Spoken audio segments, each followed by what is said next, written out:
नमस्कार। हम सभी पर महाराज जी का आशीर्वाद और बजरंगबली जी की कृपा सदैव बनी रहे। जब ईश्वरीय कृपा आपके ऊपर होती है तो अनायास ही आपके दिमाग में, आपके मन में, आपके शरीर में कुछ बदलाव आने शुरू हो जाते हैं। वो जो बदलाव होते हैं वैसे बदलाव होते हैं जो आपके पूरे जीवन को बदल कर रख देते हैं। जब आप पूजा पाठ करते हैं, जब आप किसी मंत्र का जप करते हैं, नाम जप करते हैं, तो आपके साथ ऐसा होता है। अगर आपके साथ भी ऐसा होता है तो समझ जाइए कि कहीं ना कहीं आपके ऊपर ईश्वरीय कृपा होनी शुरू हो चुकी है। तो आज के इस अंक में मैं आपको इन्हीं 6 बिंदुओं के बारे में बताऊंगी, जिन बिंदुओं को सुनकर आप ये जान सकते हैं कि ईश्वरीय कृपा आपके ऊपर है। ईश्वर आप पर प्रसन्न है और आपके शरीर में जो बदलाव आ रहे हैं वो ईश्वरीय कृपा के ही बदलाव हैं।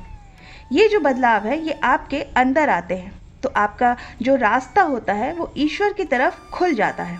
आपको जो रास्ता होता है वो अपने इष्ट देव की तरफ आपका खुल जाता है और आपको एक ऐसा मार्ग मिल जाता है, एक ऐसा मार्ग जहाँ से फिर आपको भटकना नहीं पड़ता, उसी मार्ग पर आपको चलना रहता है।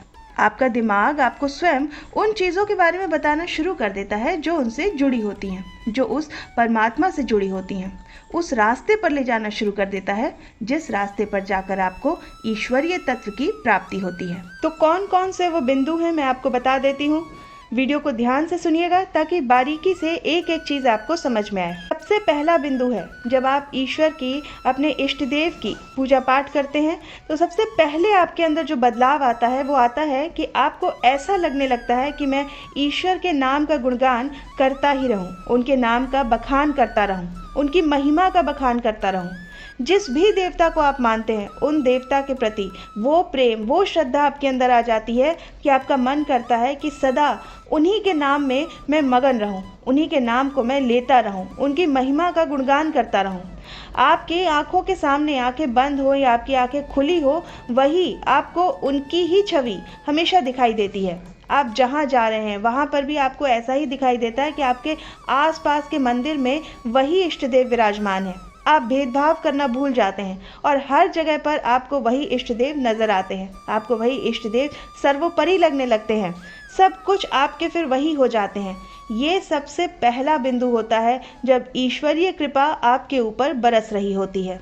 साथ ही दूसरा पॉइंट होता है, दूसरा बिंदु ये है कि जब आप किसी व्यक्ति को या किसी जीव को तड़पते हुए देखते हैं, परेशान देखते हैं, जैसे जीव कोई गाय घूम रही है, भूखी है, प्यासी है, सूख कर ढेर हो गई है, या कोई व्यक्ति है भिक्षा मांग रहा है, उसके पास पहनने के लिए कुछ नहीं, खाने के लिए कुछ नहीं है, भोजन के लिए भी वो आपसे पैसे मांग रहा है, तो आपका जो हृदय है वो ऐसे पिघल जाता है कि आपका मन करता है कि इसके लिए मैं क्या कर दूं, मैं अपना सर्वस्व जो है वो दान दे दूं। और आप संसार से, इस संसारिकता से दुखी हो जाते हैं। या फिर आपका जो मन है कुछ ऐसा करता है कि मैं कुछ ऐसा करूं, मैं ऐसा कुछ कर पाऊं कि इन लोगों को, इन जीवों को इस स्थिति से मैं उभार पाऊं, इनको ऐसे रास्ते पर मैं ले जा सकूं जिससे ये अपना गुजारा कर सकें, ये एक अच्छी स्थिति में आ सके। तो दूसरा पॉइंट यही है कि जब आपके ऊपर ईश्वरीय कृपा होती है तब किसी भी जीव को आप परेशान नहीं देख सकते, ना ही किसी व्यक्ति को आप परेशान देख पाते हैं। आपके मन में वो दया भाव उत्पन्न हो जाता है कि आप जीवों से, हर जीव से आप प्रेम करना शुरू कर देते हैं। तीसरा बिंदु होता है वो होता है कि जब आप मंत्र जाप करते हैं, अगर आपने ये संकल्प किया है कि मुझे 3 माला करनी है या मुझे 5 माला करनी है, तो जैसे जैसे आप मंत्र जाप करते हैं वैसे वैसे आपका मन जो है वो अंदर से आनंदित होने लगता है, प्रफुल्लित हो जाता है और आपका मन जो है वो रोक नहीं पाता है खुद को, आपके हाथ को, और आपको 5 माला करते करते आप माला बढ़ाते जाते हैं, करते रहते हैं, पर आपको ना तो थकान महसूस होती है, ना ही आपका मन ऐसा करता है कि आपके हाथ पैर में आपको कोई दर्द महसूस हो रहा हो, ना आपको कोई समय का भान रहता है। आप सब कुछ भूल जाते हैं कि आपको अन्य काम भी हैं या आपको अपनी ड्यूटी पर भी जाना है, आपको आपके घर वाले आपका इंतजार कर रहे हैं, या कोई भी आपको खाना भी खाना है, या कुछ भी ध्यान नहीं रहता, आपको ना समय का ही भान होता है। उस समय आपको केवल बस एक ही चीज ध्यान रहती है, ईश्वरीय कृपा। आपको सिर्फ ध्यान रहता है कि मैं बस ईश्वर के नाम में मग्न हो जाऊं, मग्न रहूं। आपको याद रहता है कि मैं बस इस मंत्र का जाप करता रहूं, क्योंकि अब जो है, अब वो जो ऊर्जा होती है ईश्वर की, आपके इष्ट देव की, वो आपके ऊपर कृपा करनी शुरू कर देती है। तो ये तीसरा महत्वपूर्ण बिंदु होता है जो ये बताता है कि ईश्वरीय कृपा आपके ऊपर होनी शुरू हो चुकी है। चौथा जो बिंदु होता है वो है कि जब आप कहीं लड़ाई झगड़ा देखते हैं, किसी का एक्सीडेंट देखते हैं, कुछ भी नकारात्मक देखते हैं, कोई किसी की चुगली कर रहा है, कोई ज़मीन जायदाद के लिए लड़ रहा है, कोई धन के लिए लड़ रहा है, तो उस समय आपका जो मन है वो इस दुनिया से वैराग्य होने का करता है। ऐसा मन करता है कि मैं संसार को छोड़ दूँ, ये जो मोह माया है इस संसार से मैं अलग हो जाऊँ, दूर चला जाऊँ।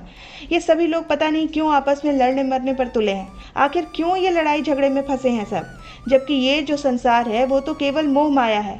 तो आपका मन जो है वो वैराग्य की तरफ आगे बढ़ने की कोशिश करता है कि मैं सब कुछ छोड़ दूँ, सबको छोड़ दूँ, कहीं एकांतवास में मैं अपने इष्ट देव का ध्यान करूँ, एकांतवास में मैं अपने इष्ट देव के ही नाम का स्मरण करता रहूँ। और जो अंतिम बिंदु होता है वो होता है कि जब भी आप अपने इष्ट देव का नाम कहीं सुनते हैं, उनकी महिमा का गुणगान सुनते हैं, तो आपको वहीं रुकने का मन करता है। आपको ऐसा मन करता है कि मैं यहीं पर बस जाऊं, मैं यहीं रुक जाऊं। जिस प्रकार से जब रामचरितमानस का पाठ होता है तो हनुमान जी वहीं विराजमान होते हैं। रामचरितमानस का पाठ सुनते हैं, वो वहाँ से हिलते भी नहीं हैं। इसी प्रकार से जब आपके ऊपर ईश्वरीय कृपा होती है तो आपका मन भी जो है वो आपको वहीं स्थिर कर देता है। आपका वहीं उसी जगह पर बैठने का मन करता है, कहीं और जाने का मन नहीं करता। आपका ईश्वरीय महिमा को सुनने का मन करता है, ईश्वरीय भजन को सुनने का मन करता है, उनके नाम के गुणगान को सुनने का मन करता है। और जो भी आपके इष्ट देवता हैं जिनको आप पूजते हैं, जो उनका प्रिय दिन होता है, उस दिन जैसे कि सोमवार को भगवान शिव का दिन है, या मंगलवार को हनुमान जी का दिन है, बुधवार को गणेश जी का दिन है, वीरवार को विष्णु भगवान का दिन है, तो आपका जो मन है उनके दिन पर, उनके विशेष दिन पर ऐसे प्रफुल्लित हो जाता है, आनंदित हो रहते हैं। आप पूरे दिन भर आप आनंदित रहते हैं। आपका मन करता है, आपको ऐसा लगता है आपको जैसे पूरा दिन जो है वो ईश्वरीय कृपा से भरा हुआ है, पूरा दिन ईश्वरीय गुणगान ही चल रहा है। आपको ऐसा लगता है कि उस दिन आप इस दुनिया से किसी अलौकिक दुनिया में पहुंच गए हों और आपके इष्ट देव आपके साथ हैं। ऐसी अवस्था जब आपकी आ जाती है तो इष्ट देव की कृपा आपके ऊपर आनी शुरू हो जाती है। और आप जो अगला जो बिंदु है वो है कि आप चाह करके भी क्रोध नहीं कर पाते। आपका जो क्रोध है वो पता नहीं कहाँ गायब हो जाता है। आप खुद को विश्वास नहीं होता आपका कि ऐसा भी हो सकता है आपके साथ। चाहे कैसी भी अवस्था हो पर आपको गुस्सा आता ही नहीं। आप चाहते हैं कि मैं गुस्सा करूं पर अंदर से वो जो गुस्सा है वो उत्पन्न ही नहीं होता। तो वो ईश्वरीय कृपा ही होती है जो आपके शरीर में, आपकी आत्मा में इतने सारे बदलाव लेकर आती है कि आपका जो पूरा दिन है, पूरा जो आपका जीवन है वो बदलने लगता है। मैं आपको बता दूं कि ईश्वरीय कृपा जब आपको मिलती है तो आपका आध्यात्मिक जीवन तो बदलता ही है, और उसके साथ साथ आपका जो भौतिक जीवन है, जो आप जी रहे हैं इस मृत्यु लोक में, वो जीवन भी पूर्ण रूप से वो जीवन आपका बदल जाता है और आप ईश्वरीय कृपा, ईश्वरीय गुणगान में लग जाते हैं। आपने बहुत सारे लोगों को देखा होगा जो पहले नौकरी किया करते थे, जो पहले कुछ कार्य किया करते थे, उनके साथ भी कुछ ऐसी घटनाएं घटित हुई कि अब वो ईश्वरीय कृपा में ही लग गए। आप वृंदावन जाइए, वृंदावन में आपको कई ऐसे सारे लोग मिल जाएंगे, साध्वी मिल जाएंगे, साधक मिल जाएंगे, जिनका पूरा जीवन जो है वो बांके बिहारी लाल जी ने बदल दिया है, भगवान कृष्ण जी ने बदल दिया है। महाराज जी के कितने ही ऐसे भक्त हुए, जैसे कि श्री सिद्धि माँ हुई, सुधीर दादा हुए, बाबा रामदास हुए, कृष्णदास हुए, जो महाराज जी के सानिध्य में आए और उसके बाद उनका जो जीवन था, जो उनकी दिशा थी जीवन की, वो पूरी तरीके से बदल गई। महाराज जी के दर्शन पाकर उनके साथ ऐसी ऐसी घटनाएं घटित हुई कि उनका जीवन ही बदल गया। वो उसी कृपा के आनंद में मगन हो गए, उसी कृपा के आनंद में वो जीने लग गए। आपको बहुत सारे लोग ऐसे मिल जाएंगे आज भी जो अपने इष्ट देव के सानिध्य में मगन हैं। तो ईश्वरीय कृपा जब आपके ऊपर होती है, जब आपके पास होती है, तो ऐसे अनुभव, ऐसे बदलाव आपके अंदर आने शुरू हो जाते हैं। मैं आशा करती हूँ कि आज की ये जानकारी आपको पसंद आई होगी।